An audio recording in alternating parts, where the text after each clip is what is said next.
Welcome to AskGAOLive. Hello, and welcome to AskGAOLive. I'm Jacques Arsenault, and I'm joined today by Melissa Emrey-Arras, a director in GAO's Education, Workforce, and Income Security team, and our expert on federal student loans. Thanks for joining me today, Melissa. Thanks for having me here today, Jacques. We're happy to take your questions today on federal student loans, student loan defaults, repayment options, forgiveness. And before we get started, I want to remind you how you can send questions in. We've received about a dozen questions already via email and Twitter. And if you have questions for us, or if something in this conversation sparks a question in your mind, feel free to send it to us. You can do that via email by sending an email with your question to askgaolive@gao.gov, or you can send us questions on Twitter using the hashtag AskGAOLive. So with that, Melissa, I'd like to get started. Can you talk briefly about the scope of GAO's work as it relates to federal student loans? Sure, Jacques. So there's about over $1 trillion in federal student loan debt out there. So that's a lot of money. So a lot of folks have loans, and those loans are critical in enabling people to go to college. As many of you know, the cost of college has gone up over time, and people have needed to take out loans to afford to go to school. Yet, given all of that, people are often struggling with repaying those loans and need help. So what we've been doing is looking at options available to those borrowers to help them deal with that debt. And can you talk a little bit about some of the reports that have come out, just what subjects they've covered? Sure. So we recently issued a report looking at different options available to people to pay back their loans, where they can pay back less each month if they have lower incomes. So this is often called income-driven repayment, which sounds very technical, but it basically means that you can potentially lower how much you pay each month depending on your income. And we were looking to see whether people were aware of that option and whether folks who are eligible are in fact participating in those plans. And what did you find then? It's interesting. We found that approximately 50% of the folks with these federal student loans were in fact eligible to participate, yet the numbers of people participating were much lower.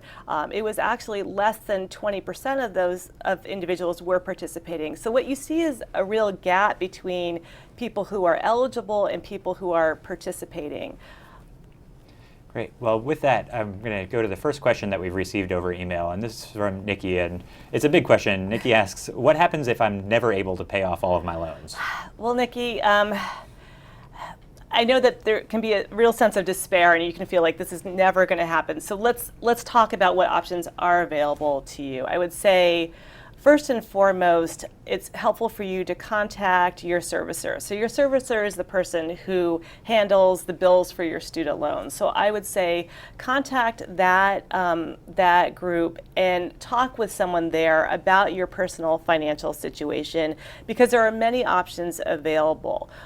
You can reduce the amount of payments that you have based on your income and family size. You can stretch out how long you repay your loans. Some of these plans allow you to pay over a longer period of time. And also you can potentially have the balance forgiven. If you are working in a public service job, which is not only government, it could be nonprofit work, you can potentially have 10 years of payments and then have the balance forgiven. So there are quite a few options, and a lot of it will depend on your personal circumstances. So I really encourage you to see what options are available to you so that you can get some relief. So with those options that are available and some of the debt figure that you mentioned, Right. the $1 trillion, we received a question on Twitter from at JQ Green. And he was looking at the statistic that 12% of borrowers default in the first 3 years, and asked us, why aren't more students asking for payment reductions or some of these options? That's a good question. I think there are several issues at play here. One is that folks are defaulting, and they're defaulting at higher rates in the more traditional repayment plans. And we have a slide here. It's actually slide number 4, which we're going to pop up for folks. And you can see those default rates. So what you see is the bottom row is the standard plan that most people go into. And for this time period that we looked at, the default rate was 14%, which is pretty high. And yet, if you look at these income-driven repayment options that allow you to pay less each month, and those are the two higher levels there, you can see that the default rates are so much lower. It's less than 1% for those groups. So there really is a difference in that for at least for the data that we looked at, folks who had been on these income-based plans were much less likely to default. And in terms of sort of the second piece about why aren't folks in these plans, it's an excellent question. And I think one issue may be awareness. I don't know that everyone is aware of these plans. I know that the Department of Education has expressed to us that there are concerns that not every borrower is aware of this, and yet what's interesting to us is that it's sometimes hard to get information on this, and that not everyone who's starting to repay their loans is told at that point in time that this is a possibility for them. So our report was really focusing on trying to get information out to borrowers when they're starting to repay so that everyone is in fact aware of these options so that hopefully they can avoid default. And so on that note, can you talk about where, and believe you have a slide on the Department of Education's website about loans, and where can people find information about which payment options they might be eligible for? Right, so that slide is really helpful in that it has a link to what's called a repayment estimator, and that can give you an opportunity to plug in your own personal information and help figure out which repayment plan might be best for you. You're also able to contact your servicer, again, the folks that handle your billing for your student loan, and ask them to decide. They have a lot of information, and you can say, please help me figure out what is the best plan in my circumstances, and they can then help you figure out how to proceed. So there are some really good resources out there so that you can make decisions that will help your financial future. Great, thanks. Now, you mentioned earlier, you talked about people contacting their servicer. And I know that servicers play a role in loans. Can you talk a little bit about that role? And we actually got a question from Elena from Ed Financial Services. She was asking about the role that servicers play and how they fit into the picture. Sure. So servicers are crucial in providing information to borrowers about how to repay their loans, and all the servicers can help borrowers with the income-based repayment options. So that's something that I really want to encourage people to do, to go and contact their servicer.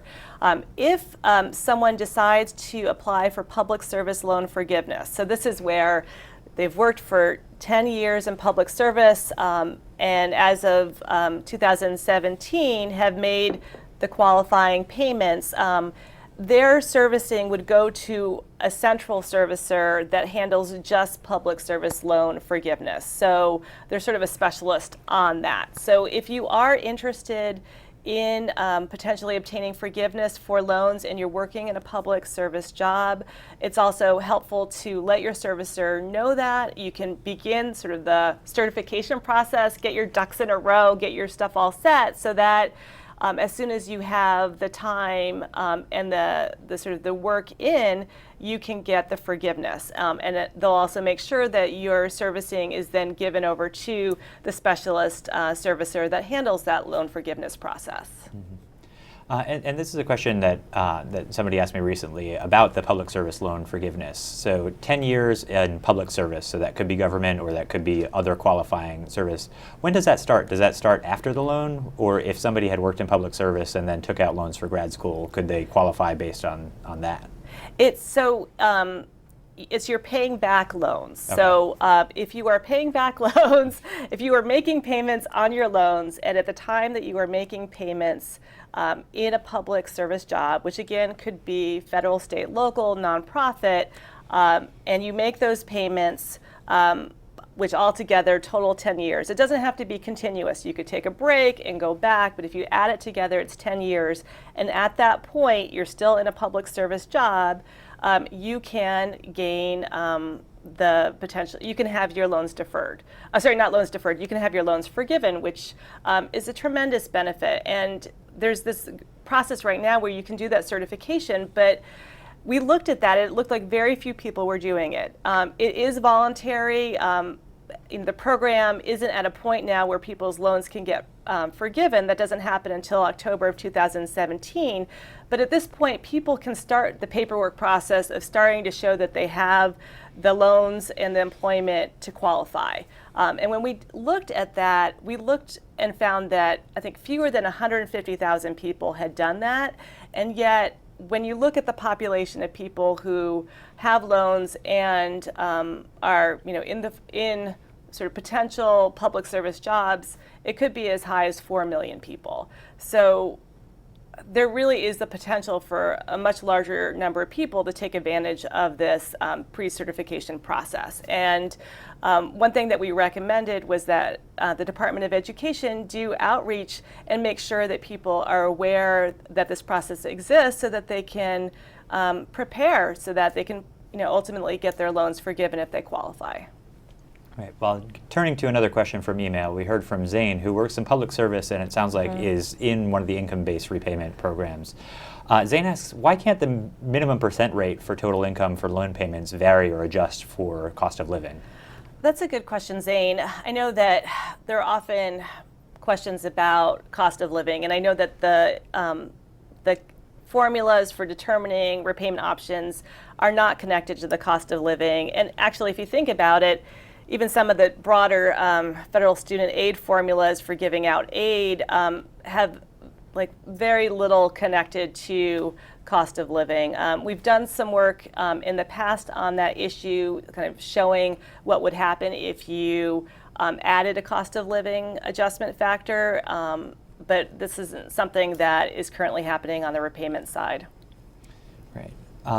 We got another question over email. This one was from Rhea, who's also in an income-based repayment plan, and apparently also a 10-year public loan forgiveness plan. I'm not sure if it's the one that you were talking about or something else that's out there.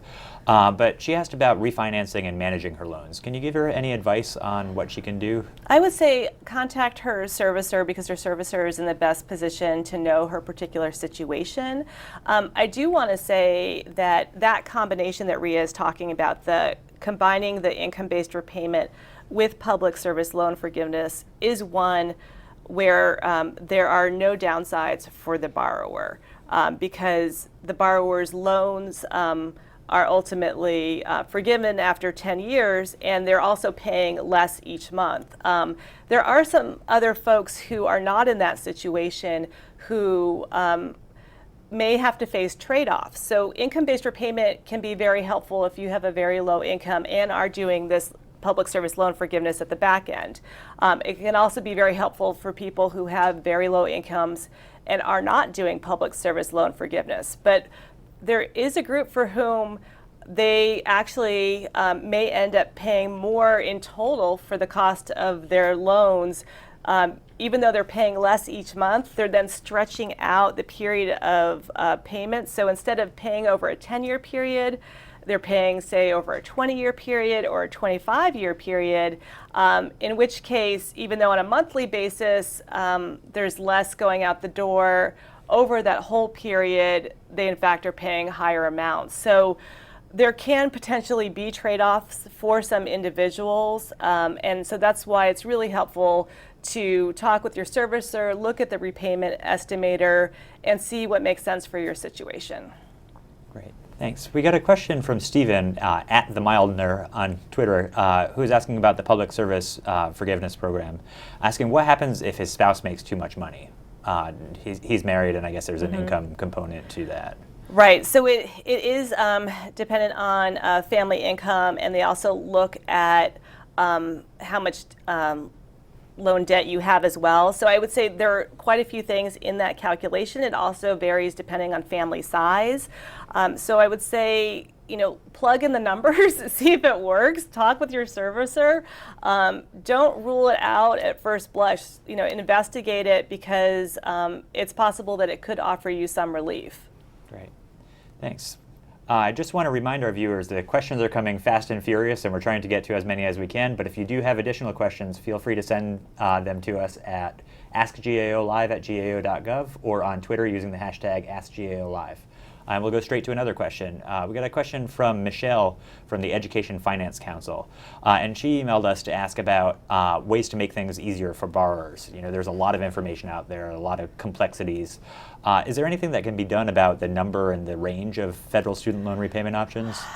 That's a good question. I think that's something that we've heard from folks. And if you look at the number of plans available, it can be confusing. When we have a table in our report that says, you know, if you got your loan out in this year, you know, then you qualify for this plan. But if you got it, you know, after this date, it's this other plan. And there are quite a few plans out there. I know that there have been proposals in Congress as well as from the administration to streamline the number of plans to reduce the complexity going forwards.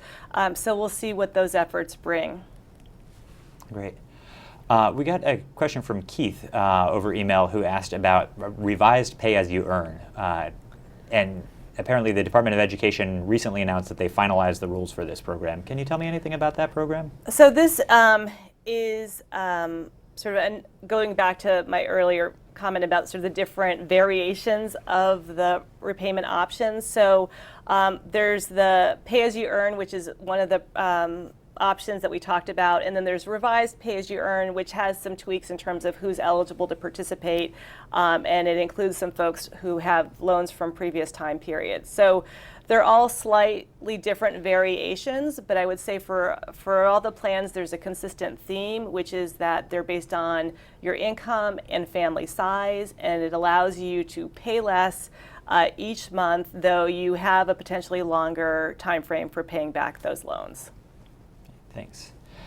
Looking more broadly at the issue of student loans and college affordability, I know the cost of college, the cost of pursuing higher ed is something that comes up a lot. And you've done some recent work on the cost of public higher education. Can you talk about what you found in that report? Sure. We did a report that came out last winter, which was really interesting in that we found that public colleges, so if you think about your flagship universities in states and your community colleges, we're actually receiving more revenue from the tuition that students and parents pay than from the states, which was surprising given that you think of these as state schools, and that you would think that the primary revenue would be coming from the state side. So that was something that we found quite surprising in our work, and I think it really brings up the issue of just sort of affordability for families. The cost of college has gone up,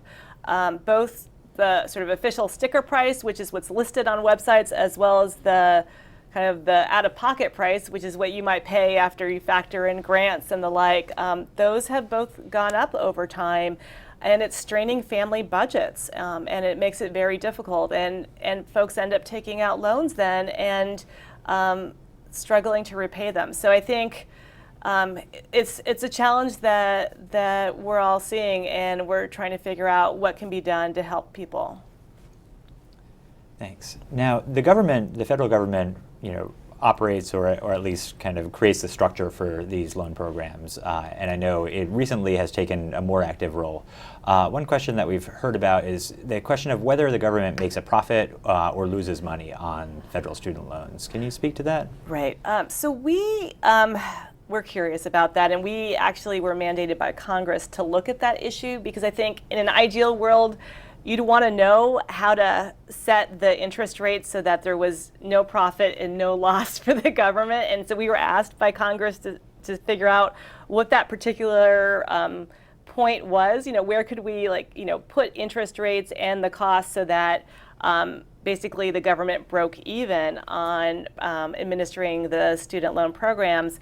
And unfortunately, what we found in looking at that issue was that costs fluctuate so much from year to year with the student loan program, and they're using estimates to guess how much it's going to cost for different groups of people to take out loans. And they don't really know the real cost to the government until all of those loans are paid back, which could be decades into the future. And so at this point, it's really impossible to figure out where that sweet spot is, and to really know if the government is taking a loss or is making a profit, just because we're dealing with very rough estimates at this point. Thanks. I wanted to pivot to looking a little bit more closely at some of the work in this most recent report, particularly looking at the income-driven repayment plans. How many borrowers have signed up? I know it was certainly not as many as qualified, but what do we know about the people who have signed up for them? So we have a slide, it's slide 2, that gives you a nice little pie chart of the people who are participating, and you can see it's 19% overall of folks participating in some kind of income-related repayment plan.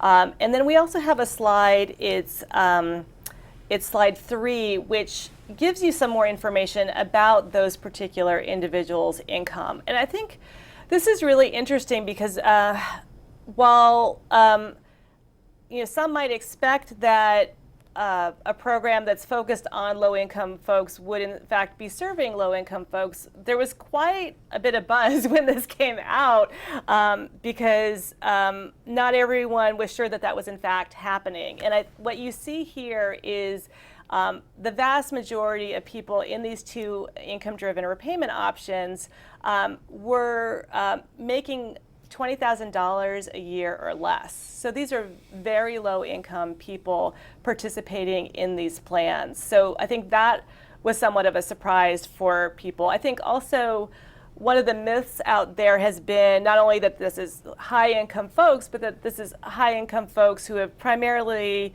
gotten graduate school loans, and they're paying off medical school or law school loans. And what we found was that actually the majority of the loans were for undergraduate education. So there's some facts in here that were surprising to quite a few folks when the report just came out. Right. Now, with these income-driven repayment programs, I know one of the goals is to help borrowers avoid default. But if somebody has already defaulted on their loans, are they eligible for any of these income-driven programs, or do they have other options?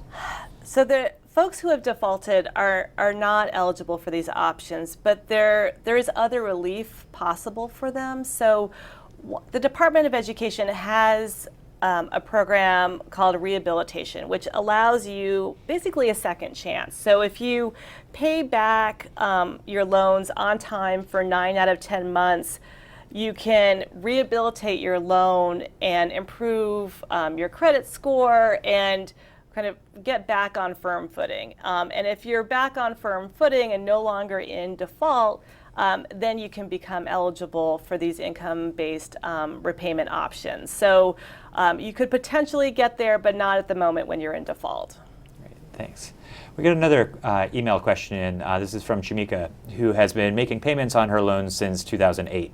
And she wants to know when the public service loan forgiveness sort of time frame starts. Does it start when she applies, or is it retroactive to when she started making payments or in public service? Right. So that's an excellent question, Shamika. So it is retroactive. So as of October 2017, everyone who as of that date has had 10 years in a public service job and had loans that qualified, and those folks that have made their payments on time can have the balances forgiven. So you don't have to apply now. It's completely voluntary. If you want to do anything at this point, you could kind of keep all your records together and then come October 2017, provide all that documentation and ask that your remaining balance be forgiven. However, it may be helpful to think about having some of your information certified. And the reason I say that is that you can make sure that you're in good standing, and you can make sure that your loan payments, are counting, and that your employment is counting, and your servicer can tell you, that you're this far along, you've got so many years in terms of stuff that qualifies, you need X amount more, and so that you have that assurance that going in, what will count. So I think it's helpful to consider that option, though of course it's completely voluntary, and if you wanted to wait until October 2017 to present everything, you could, though if you do that, then there's the risk at that point that you might learn information that would have been helpful to know beforehand. Well, we have two email questions that have come in from Stephanie, and I'll start with the shorter one. What's the most important way that the federal government can help people avoid default on their loans? I think one of the best options is for people to consider one of these income-driven repayment plans. It's something where you can lower your payments and pay something that's more manageable for you than what otherwise might be. So I think that's really something to think about.